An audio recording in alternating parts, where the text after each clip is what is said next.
Ranger killed by Rhino. Anti-poaching hero go to death by Rhino. He dedicated his life to protecting. A deeply tragic incident unfolded at Samara Karoo Reserve, where a lifelong conservationist lost his life while protecting the very animals he dedicated himself to saving. Now let's explore this story in detail and uncover the facts on our AI podcast. Imagine stepping into a specialized role where your entire professional existence just completely revolves around keeping one incredibly high-value target alive. Right, almost like a Secret Service agent or a bodyguard. Exactly. You are operating in hostile territory. You're constantly scanning the perimeter for, heavily armed syndicates. People who are financially incentivized to eliminate this exact target. Yeah. And you shadow them day and night. You literally put yourself in the direct line of fire for them. It's an intense way to live. But the profound twist here, and this is what makes it so wild, is that the target you're protecting is entirely unaware of your mission. In fact, if they happen to notice you, they might just kill you themselves. It creates a psychological operating environment that most of us we simply cannot fathom it. No, not at all. You are essentially volunteering to be caught in a crossfire, where the entity you are taking bullets for views you as just another threat in the brush. Welcome to today's deep dive. We are looking at a stack of incredibly sobering reports detailing a recent series of fatal wildlife encounters in Africa. It's a heavy topic today. It is.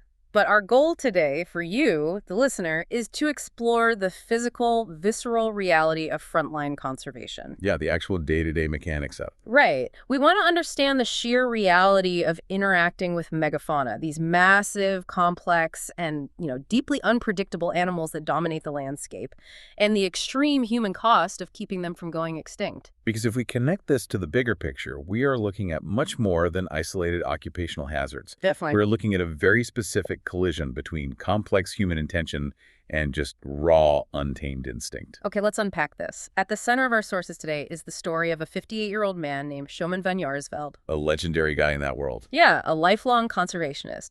He was widely regarded as a hero in the anti-poaching community. And tying back to that opening analogy, he was killed by a black rhino. The very animal his unit was deployed to protect. Right. And to really understand the gravity of Van Jaarsveld's death, we have to look closely at the operational reality of his final morning. Because this wasn't just some casual nature walk that went wrong. No, not at all.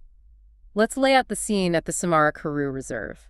It's early morning. Van Jaarsveld is leading his highly trained anti-poaching team through the dense African bush. They're specifically tracking a black rhino. And they aren't just looking for footprints, they are tracking a GPS device that is physically attached to the rhino's ankle. Which sounds high-tech, but the reality on the ground is so different. Right.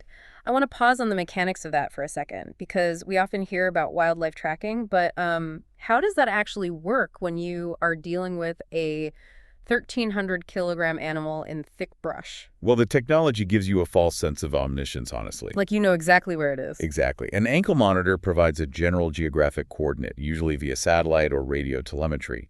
It tells the team, the animals in this general sector. But it doesn't give you a live video feed. Right. GPS signals don't show you the microterrain. They don't show you the density of the thorn bushes, the blind corners, or even the exact direction the animal is facing. Oh, wow. So you know it's close, but you can't see it. Exactly. So the team uses the tech to get close, but the final approach relies entirely on traditional bushcraft. Like tracking footprints and broken twigs. Yeah, looking at broken twigs, listening to the wind direction, trying to read the physical space. You are essentially walking into zero visibility cover, knowing a massive animal is within 100 yards. And sightlines in that kind of brush are incredibly short. Practically non-existent. According to the reports, this massive animal weighing roughly 1,300 kilograms suddenly charges out of the cover. It happens with zero warning. It's just a sudden explosion of movement. Right. And the rhino fatally gores Van Jaarsveld. Emergency responders are called immediately, but the injuries are simply too severe. He's pronounced dead around 10:30 a.m. It's just a devastating loss for the conservation community. It really is. Arno Potgater, a field ranger who actually trained under Van Jaarsveld, later gave a heartbreaking tribute. He emphasized how instantaneously it all happened, despite Van Jaarsveld's deep generational knowledge of the bush. It just shows that no amount of experience makes you immune to the wild. Exactly. But there is a specific detail in these operational reports that completely stopped me in my tracks. The reaction of the team. Yes. In the chaos of the charge, as their leader was being fatally attacked, the team tried to scare the rhino away without firing a single shot. Yeah. That specific detail separates this from almost any other combat or tactical scenario on Earth. So what does this all mean for the team in that exact moment? I mean, the psychology of that is almost impossible to comprehend. It really defies human nature. Right. If you are standing there, your mentor is being killed right in front of you. You are carrying a high-powered rifle because, you are an anti-poaching unit. You have the means to stop it. Every human survival instinct, every adrenaline-fueled impulse must be screaming at you to pull the trigger and neutralize the threat, to save your friend. How does a team override that most basic human reflex? What's fascinating here is it comes down to a level of rigorous, almost unnatural conditioning. Like muscle memory, but for restraint. Exactly. These units drill the mission objective into their core programming. The animal's life supersedes their own. Wow. In a military context, if you are ambushed, you lay down suppressive fire. That's standard. But in this context, the team recognizes in a fraction of a second that the rhino is not an enemy combatant. It is the objective. Yes. Firing the weapon would not only fail the mission, but it would also violate the very reason Van Jaarsveld was out there in the first place. That unbending discipline in the face of agonizing personal loss, it's the ultimate testament to what frontline conservation actually demands. It really is. But that agonizing discipline to hold fire isn't just a spontaneous moral choice, though. It's a strict protocol driven by the sheer desperate math of the situation. The numbers are incredibly grim. We have to look at why these heavily armed men were walking through the brush at dawn, following a GPS signal on a rhino's ankle in the first place. Because they are operating in what is effectively a war zone. South Africa is the primary geographic bottleneck for the survival of the species. The statistics from the World Wildlife Fund in our sources lay out the stakes perfectly. Globally, there are only about 6,487 black rhinos left in the wild. That's practically nothing on a global scale. Right. And out of that number, just over 2,000 are in South Africa.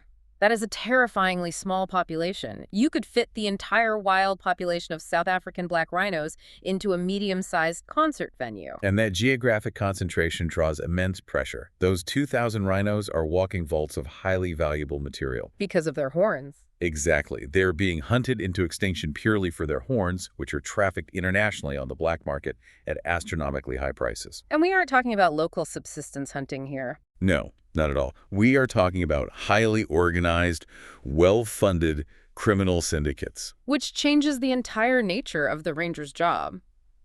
I think it's easy for you listening to scroll through a social media feed, see a beautifully shot campaign about saving the rhinos, and imagine conservation as this, harmonious nature-healing endeavor. The Z movie? Right. But Van Jaarsveld's private security company was running day and night patrols across multiple reserves.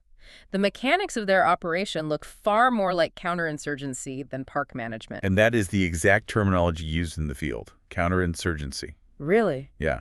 These protectors are caught in a deadly two-front war. On one side, you have the poachers, who are equipped with night vision, heavy weaponry, and insider intelligence. And they are highly incentivized to get those horns by any means necessary. Right. And on the other side, you have the megafauna itself. The animals they're trying to save. Yeah, exactly. The rangers have to navigate a landscape where they are actively hunting heavily armed criminals while simultaneously trying not to startle the 1,300-kilogram animals they are protecting. I am struggling with the biology of that second front, though. The rhino's reaction. Yeah. If these rangers are the thin green line keeping these animals from extinction, the animal's reaction in this incident feels incredibly counterintuitive. It does seem that way from a human perspective. Here's where it gets really interesting, though. We know black rhinos have famously terrible eyesight. In the wild, you would assume a sensory deficit like that would make an animal more cautious. You'd think they would want to avoid conflict. Right. If you can't see well, evolution usually pushes you to hide, to be timid, or to run away from unfamiliar sounds. Why does poor eyesight result in a full-blown lethal charge? It's a mechanism of sensory compensation. Okay, break that down for us. Because a black rhino cannot visually verify a threat from a safe distance. They often can't see clearly beyond a few dozen meters. They rely on an incredibly acute sense of smell and hearing. Okay. Imagine navigating a pitch-black room where you know there are active threats. If someone suddenly brushes your shoulder in the dark, your instinct isn't to lean in closer to investigate. No, you jump. Or swing. Right, your instinct is to swing immediately. That is how a rhino experiences an unexpected scent or sound in the brush. So it's essentially a state of immediate sensory panic. Exactly. It's not a calculated aggression. It's a preemptive strike triggered by a proximity alarm they just can't visually verify. Precisely. When that rhino smelled or heard the tracking team at close range, its biological programming took over. It just reacted. It neutralizes the unrecognized proximity threat immediately. There is no malice. It is pure, brutal survival mechanics. A close friend of Van Jaarsveld was quoted in the reports, and they summarized this biological reality perfectly. They said, quote, "A rhino cannot tell friend from foe." Which is a reality conservationists deeply internalized. I have to, right? Yeah, they do not anthropomorphize the animals they protect.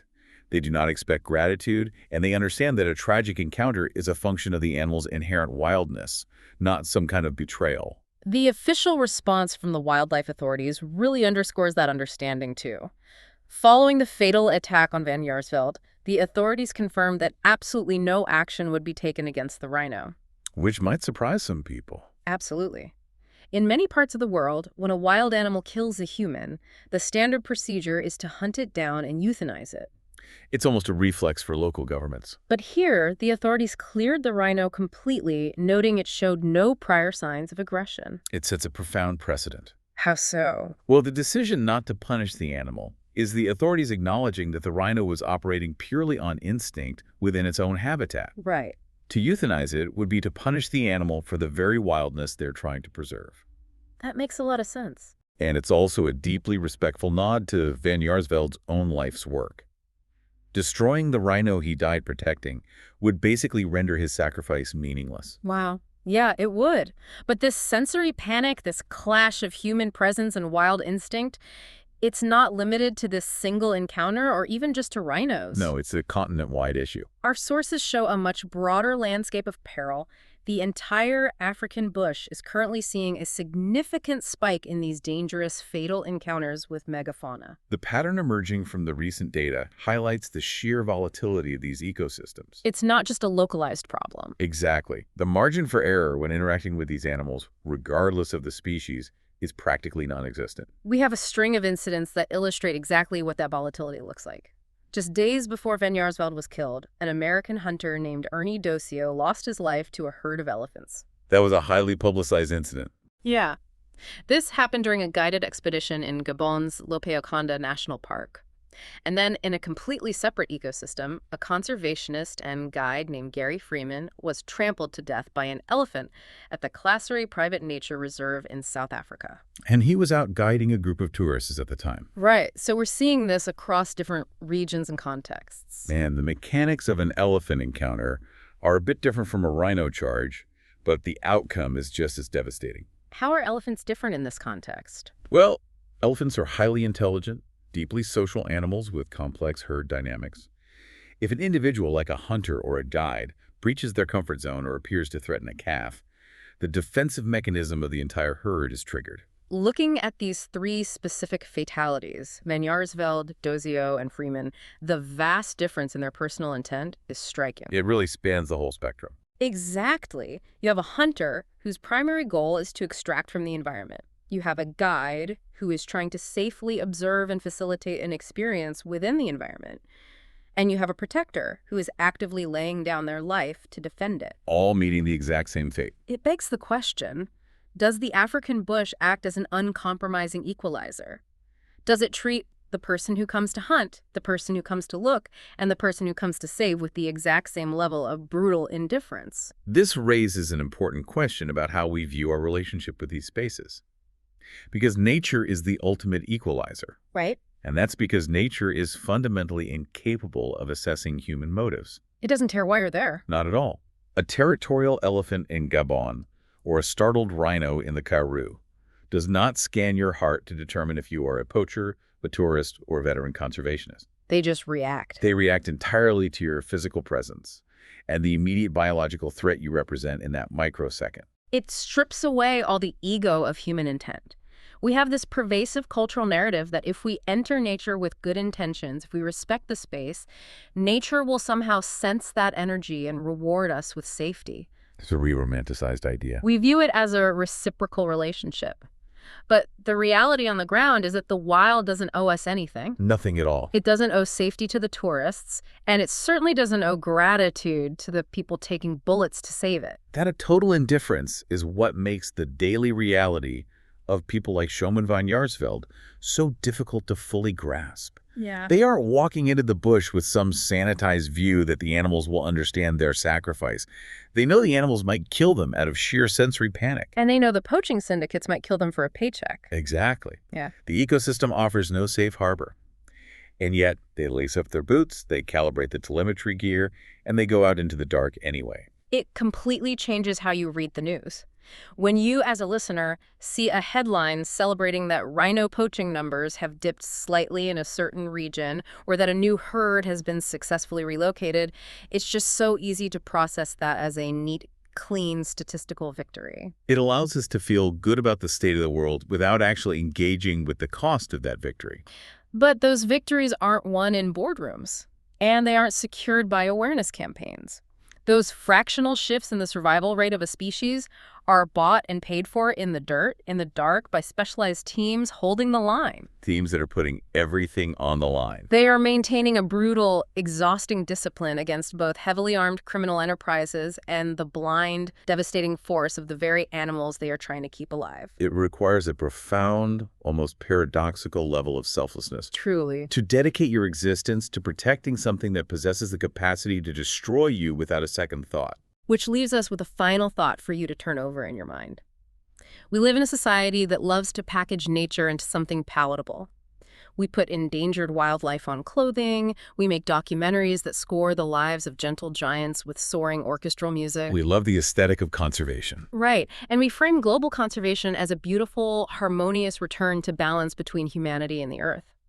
But if truly protecting nature requires us to deeply accept its brutal, instinctual, and uncompromising reality, does our modern, sanitized view of saving these animals actually erase the harsh, life-and-death sacrifices being made by rangers on the ground every single day? If we only champion the domesticated version of the wild, we really risk ignoring the terrifying reality of what it actually takes to defend it. It brings us right back to the beginning. The specialized team, the high-value target, the fatal outcome. It wasn't a betrayal by the animal. It was just the raw, unforgiving reality of the job. The harsh truth of the wild. And the fact that an entire community of rangers continues to show up to do that job day after day, fully aware of that reality, that is the most awe-inspiring takeaway of this entire deep dive. Okay, one question for you. What risks do wildlife rangers and anti-poaching teams face every day while protecting endangered animals in South Africa?